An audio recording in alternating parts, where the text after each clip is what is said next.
me facilitara, porque me di cuenta que yo no lo podía hacer todo. Había cosas que se escapaban de mi mano. Pero lo que yo te quiero hablar en esta mañana es acerca de aprender a controlar tus emociones. Porque cuando tú eres una persona de que tú no puedes aprender a gobernar tu vida, tú no puedes gobernar lo demás. Déjame te lo repito de nuevo. Cuando tú no logras aprender a gobernar tu vida, tú no puedes gobernar todo lo demás. Porque de momento Dios te puede prometer un reino completo, pero si tú estás con esa inconstancia, nunca vas a llegar y alcanzar lo que Dios tiene para tu vida en el día de mañana. Y te voy a poner un ejemplo. En el principio, yo recuerdo que cuando yo empezaba, tal vez no tenía la madurez de aprender a controlar mi carácter o mi temperamento. Te voy a poner un ejemplo. Le estaba yo hablando a las mujeres acerca del temperamento y del carácter. Porque el carácter es muy bueno. El carácter te lleva a alcanzar cosas que no todo el mundo puede alcanzar. Porque es lo que, como le dicen por ahí en el mundo, o sea, las agallas para tú alcanzar una persona como dicen en México, luchona. Una persona que no se rinde. Entonces el carácter es muy bueno, pero el problema es cuando tú no aprendes a dominar tu carácter.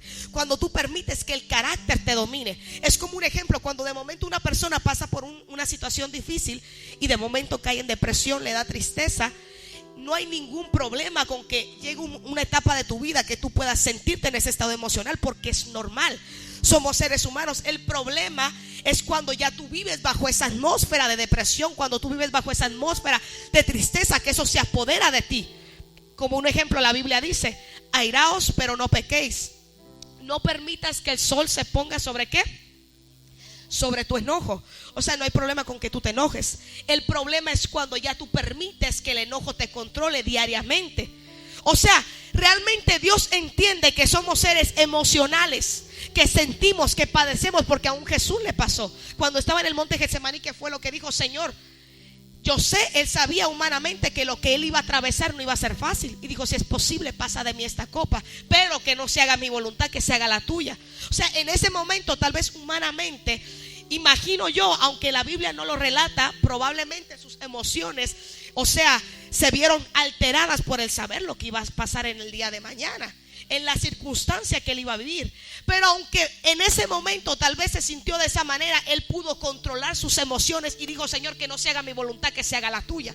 Entonces aquí es donde yo quiero entrar y hablarte un poquito, porque hay tantas cosas que Dios tiene para tu vida, hay tantas cosas que ya Dios decretó para ti. ¿Qué significa un decreto?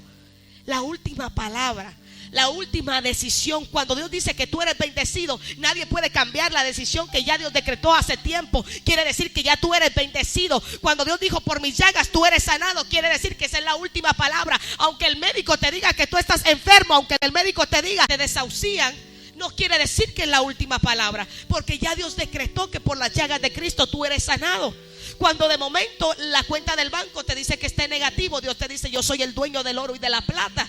O sea, Él decretó la última palabra, el punto final, el punto de la I, como dicen por ahí.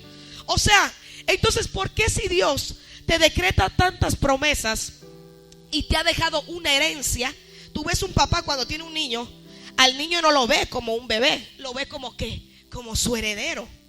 Entonces usted ve que de momento un papá que está trabajando, que se está esforzando, y de momento lo ve y le dice a su hijo, cuando tienen esa plática entre bueno, yo no soy hombre, ¿verdad? Pero imagino yo que he visto entre un padre y un hijo, y de momento le dice: mi hijo, tú ves que todo lo que he trabajado, mira todo esto que tengo, para esto que tengo aquí, el rancho y la empresa y el ganado, todo esto es para ti cuando tú crezcas.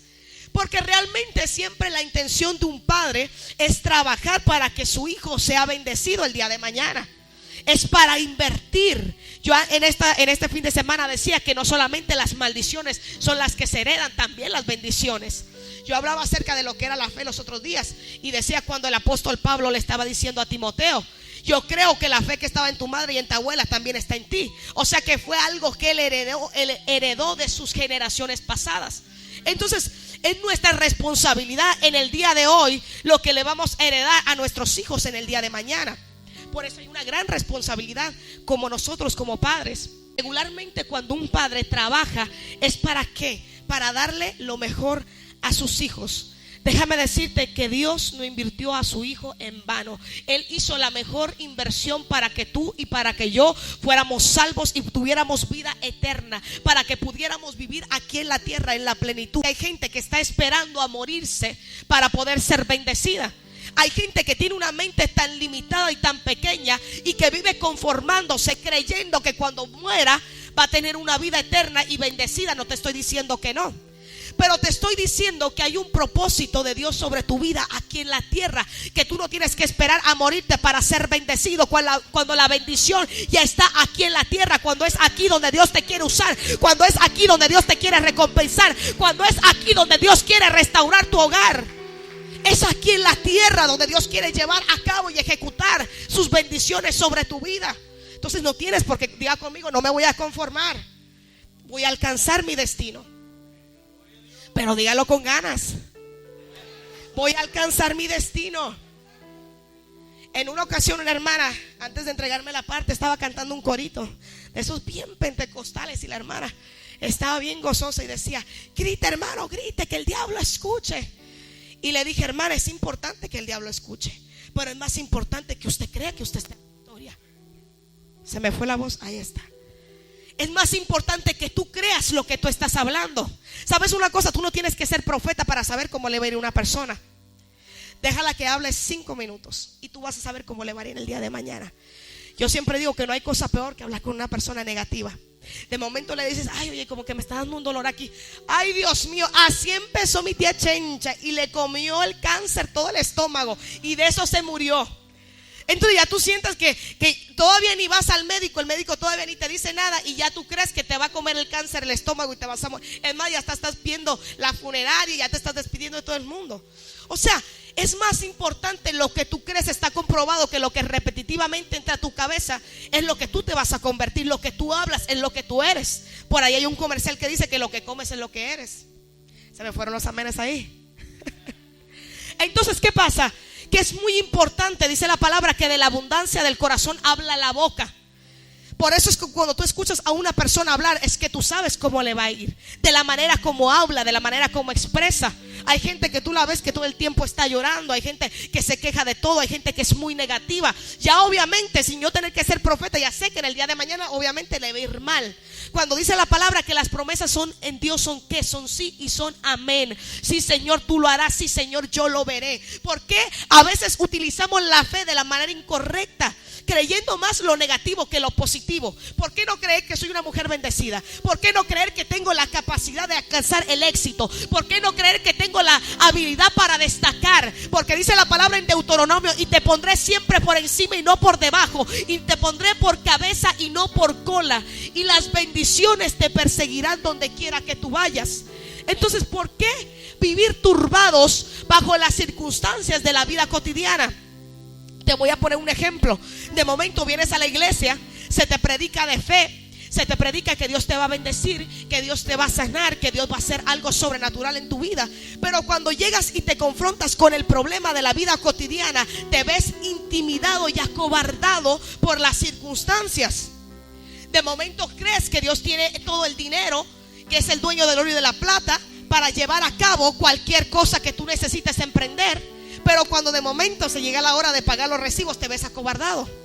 Cuando de momento se llega la hora que te dicen tienes que pagar la casa o te la vamos a quitar, te ves acobardado, te ves intimidado por las circunstancias que estás atravesando en el presente. O sea, cuando yo te estoy hablando de un reino inconmovible que no se turba, que no es fácil de conmover, que permanece siempre estable, es porque el reino de Dios sigue siendo el mismo. El reino de Dios sigue estando inconmovible. Él sigue estando en su trono, sigue estando sentado, sigue teniendo el poder, la autoridad y el gobierno para hacer todo posible. ¿Sabes una cosa? El reino de Dios no se ve afectado por la crisis que hay en el país. El reino de Dios no se ve afectado por lo que el médico te ha dicho. El reino de Dios sigue siendo el mismo. Ahora yo te quiero hablar algo aquí rápidamente. Escucha bien lo que dice en el verso 28. Así que recibiendo nosotros ¿qué? Un reino inconmovible. ¿Sabes una cosa? En una ocasión Jesús dijo: yo oro para que donde yo esté ellos también estén. Dice la palabra que nosotros estamos sentados en lugares celestiales. Le estaba leyendo ahorita en Mateo y dice: y se les fue quitado el reino ¿a quién? ¿Sabe una cosa? El pueblo de Israel eran personas que estaban siempre quejándose, que tenían una mente que no entendían que ya Dios los había librado de la esclavitud para